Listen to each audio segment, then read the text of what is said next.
Ызғыда ұшқан снарядтардан бас сауғалап қашқан арыстықтар үйлеріне келіп қуанып жатыр.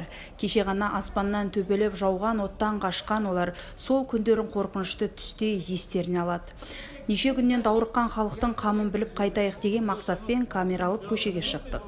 Ең бірінші кезіккен аулада сарапшылар тобын күтіп отырған ақсақалдар болды. Бүгін арыстықтарды шақыратымыз сабырлықпен, ынтымаққа, имандылыққа, одан басқа не айтамыз тағы да? Айтатын сөзге, бірақ енді соның өзі аз емес қой енді. Біреулердің жетегіне кетпей, аман есен әйтеуір елімізде жақсылап өмір сүре берейік. Пендеміз ғой енді, шын айтқанда. Кеше қайтып оралды барлығы. Оралып кетқанда құдалықтан айтқандай бір сөңге, атпасымен алып кейбіреулер ұятсыздарды көріп, 20 дарымызды түсіріп жатыр ene жерде. Енді ұятсыздықта енді сәл сабырлық қылып кішкене дүние жинап алайын деп жатқан сияқты жұрттар. Енді жәнінде продуктыларын әкеледі деп жатыр, құдай қаласа продуктыларын әкелсе береді. Оценка жасайды деп жатыр, оценкаларын жасаса, құдай қаласа бәрі жақсы болады. Үйі қатты зақымданбаса да, екі үлкен дүкені қирап қалған Зейнет апа да жанның амандығына шүкір деп отыр.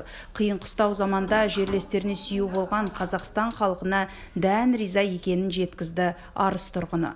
Аман қалғанға шүкір тоба деп жатыр. Кеше күні қашқанымызда қандай жылап бір түйір жанымыз деп шырдап қаштық. Кеше арада ірткі салушылар сәл арысты жаман көрсетіп қойды.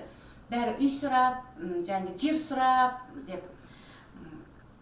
Оған сәл қосылмай, облысқа келіп әкім болғанда да шөкер бір нәрсе істейтін шығар өмірзақ деп отыр еді.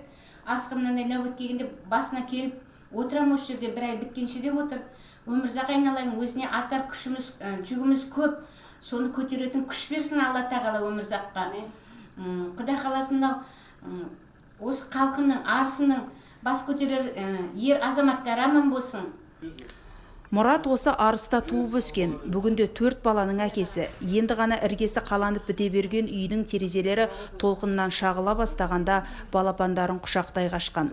Ол да ауласына снаряд құлаған адамдардың бірі. Слава Богу, что все живы, здоровы, 4 көзіміз түгел, аман, у себя дома. Ну, правда, уже на дом не похож, но ничего страшного. Исправим все, восстановим. Спасибо государству, что обещает там помочь. Президенту отдельно спасибо, что приехал. Молодец, спасибо вам.